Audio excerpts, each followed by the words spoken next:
Madame, monsieur, bonjour. Nous sommes ici au Club de la Presse Kin RDC. Club de la Presse Kin RDC, c'est un espace qui a été créé par deux médias de Congolais de Belgique, à savoir les Amis de Oichi de Belgique et Info en ligne de Congolais de Belgique. Et c'est un espace où nous avons l'habitude d'accueillir pour une émission entretien, d'accueillir nos amis avec qui on a vécu en Belgique, qui ont été actifs et qui, pour une raison ou une autre, se retrouvent à Kinshasa. Et aujourd'hui, nous avons l'insigne honneur de recevoir une compatriote et vous allez la découvrir. Merci beaucoup, Cheikh Fita. Bonjour, madame. Bonjour, Witi. Est-ce que vous pouvez vous présenter? Voilà, je suis Munda Mukedi, je suis mère de 2 enfants, infirmière de formation, je travaille à Bruxelles dans un CHU et je suis responsable dans 2 associations, dont l'association belge des infirmières d'origine du Congo et l'association Femmes d'Action et Bien-être Santé au Kasaï. Avant de vous poser quelques questions, j'aimerais savoir votre réaction à chaud sur le club de la presse Kin RDC. Eh ben, je peux dire que j'étais étonné que c'était ici. Donc voilà, donc je suis contente qu'il y ait quand même un endroit où on va appeler les expatriés, où les gens de la diaspora de la Belgique peuvent venir enfin se présenter et montrer les activités qu'ils font.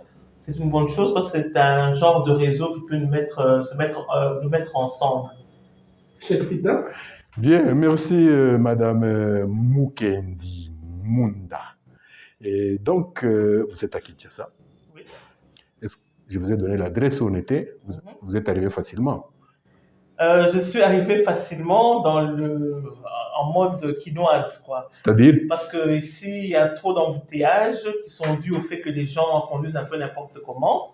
Et donc, du coup, il y a le transport le plus facile, c'est les fameuses motos, taxi-motos qu'on appelle Wewa, donc qui rentrent un peu partout. Et c'est grâce au Wewa que je suis arrivé ici et à Google Maps. Et les plus faciles et les plus sécurisants. Bon, il faut prendre la moto toute seule, hein. Je ne prends pas la moto avec 3 personnes avec moi, donc je paye une course de 3 personnes pour moi toute seule pour être sûr d'arriver correctement à l'endroit voulu. Ok, vous êtes à Kinshasa, oui, capitale de la RD Congo. Bien sûr. Vous avez donné une partie des impressions sur la ville, mais qu'est-ce que vous pouvez encore donner comme autre impression de la vie ici?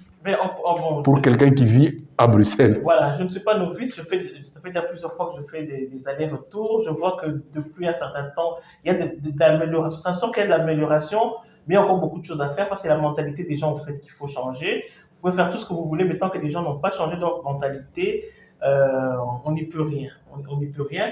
Mais au niveau des routes et tout ça, moi, j'habite à Lupin, et donc j'ai déjà vu qu'avec l'avenue Marine qui a été arrangée, j'ai moins mal au dos quand je prends mon Wewa qu'il y a encore 1 an, quoi. Donc voilà. Ok. Et quel est l'objet de votre visite à l'RDC? Ben voilà, comme j'ai dit, je suis responsable d'association en Belgique et cette association, elle travaille avec le Congo. Donc, l'association belge des infirmiers du Congo, nous travaillons avec des centres de santé au Congo. Et l'association Femmes d'Action aussi, on aide des femmes à l'autonomisation financière, à des formations, bien-être santé aussi autour de la santé pour les femmes ou les enfants au niveau du Kasaï. Donc, avec nos propres moyens, on se débrouille pour essayer de venir ici avec comment on appelle ça, des pécules de vacances. On met nos pécules de vacances pour venir faire des bonnes actions ici. Et ici, précisément, je suis venu au début novembre parce qu'il y avait le congrès de l'association des anciens de la faculté de médecine. Ce sont des anciens de la faculté de médecine de Kinshasa qui sont en France, qui ont leur association et qui viennent ici pour faire la médecine d'ici ailleurs et des échanges d'expériences entre les gens qui travaillent ici et les gens qui viennent de l'étranger, et alors de la diaspora plutôt. Et donc, du coup, on avait demandé qu'on puisse avoir aussi un salon paramédical, parce que là, il n'y a que des médecins, on voulait que les infirmières puissent parler et les kinés. Et donc, nous avons tenu notre premier salon paramédical à la FMED pendant 2 jours, où il y a des infirmières de Paris, et moi de Bruxelles, 2 de Bruxelles, avec Juliette Tatete du centre TBC. Et donc, on a pu parler de la cicatrisation des plaies et de l'hygiène des mains. Allez-y. Vous avez dit un salon paramédical. Est-ce que vous pouvez nous définir qu'est-ce que c'est les paramédicales? Voilà, donc ça veut dire que le congrès est là, il n'y avait que des médecins entre médecins.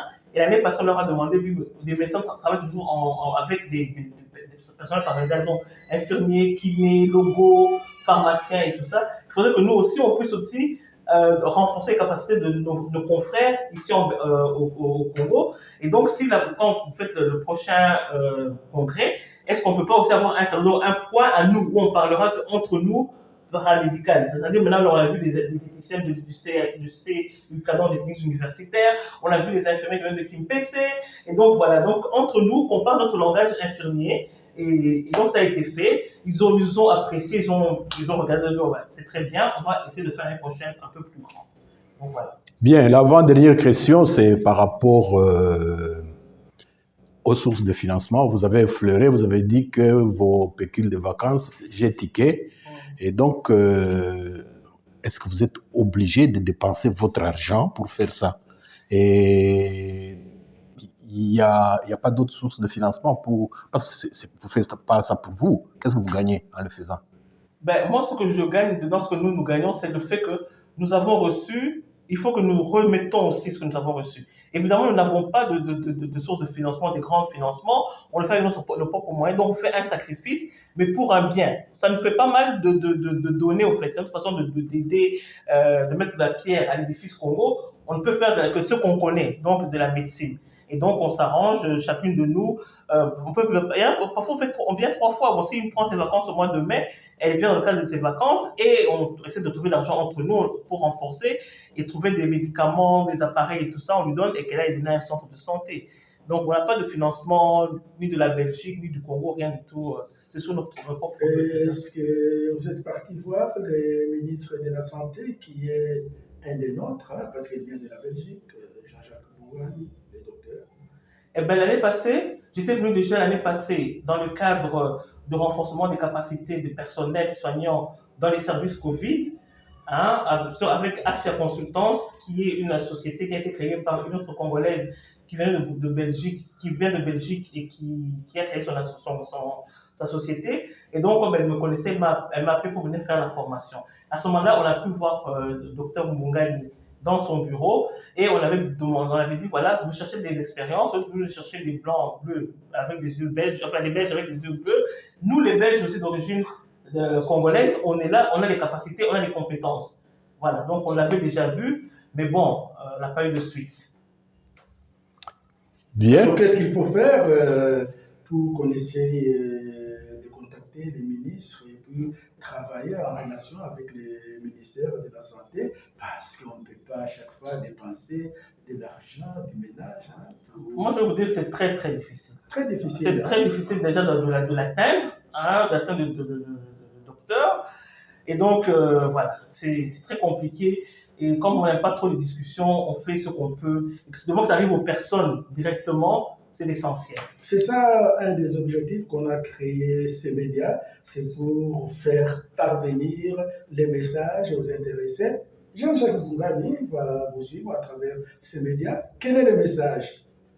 Eh bien, cher docteur Mbungani, est-ce que vous pouvez aider la diaspora médicale, paramédicale à venir faire leurs activités ici? Parce que nous allons vraiment auprès des personnes, hein, auprès des bénéficiaires de soins. Si vous pouvez faire quelque chose pour nous, c'est bien.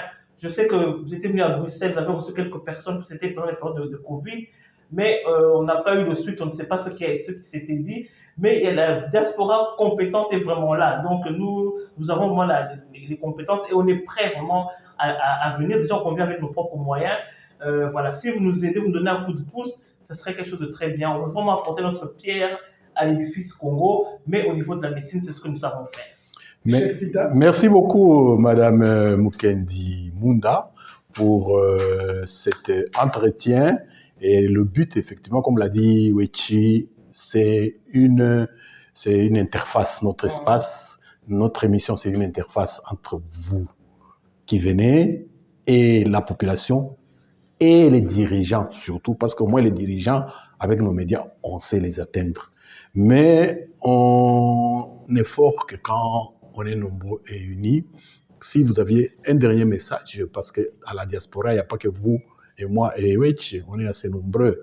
Votre expérience, si vous avez un message pour nos amis qui sont dans la diaspora par rapport à leur pays, le Congo, quel pourrait être votre message?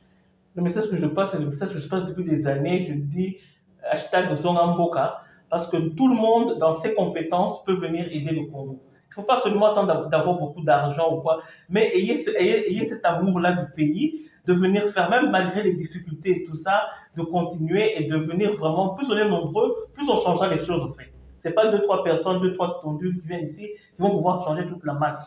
Et qu'on puisse se mettre autour d'un projet commun, c'est difficile, je sais, mais au moins ici, il y a déjà une interface. Si eux peuvent déjà avoir un fichier avec tous les gens qui sont là et puissent nous mettre en contact, qui fait ceci, qui fait cela, et on pourra faire de bonnes choses. Donc la diaspora, surtout ceux comme mon âge, venez vraiment, c'est lors de la retransmission de donner ce que vous avez reçu à la population congolaise.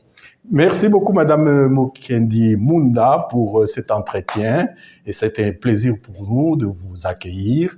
Chers amis, Madame, Messieurs, c'était l'émission Entretien entre une compatriote de la diaspora et nous, les médias congolais belges, qui avons décidé d'œuvrer ici à Kinshasa. Merci encore une fois et surtout merci à notre réalisateur Platini Boukaka, grâce à qui ces images vont vous parvenir. Encore une fois, merci et à la prochaine.